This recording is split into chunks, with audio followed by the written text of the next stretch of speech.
Penyanyi terkenal Siti Nordiana menzahirkan doa dan harapan agar sahabatnya Shura Badron segera sembuh selepas penyanyi itu dimasukkan ke hospital akibat jangkitan kuman pada buah pinggang serta darah. Menurut laporan gempak, Siti Nordiana atau mesra disapa Nana berkata beliau hanya mengetahui tentang keadaan sebenar Shura selepas membaca laporan media mengenai perkara tersebut. Sebelum kita teruskan, marilah doakan agar Shura Badron diberi kesembuhan segera.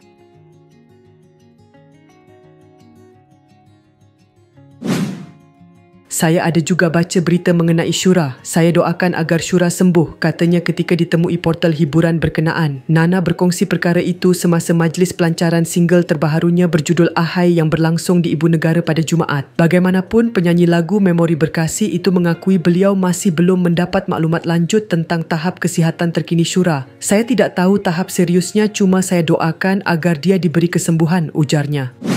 Terdahulu, suami kepada Shura, Muhammad Fariza Ismail, memaklumkan bahawa isterinya sedang dirawat di unit rawatan ketergantungan tinggi di sebuah hospital akibat komplikasi kesihatan. Namun begitu, keadaan Shura kini dilaporkan semakin stabil dan beliau telah dipindahkan ke wad biasa untuk meneruskan proses pemulihan.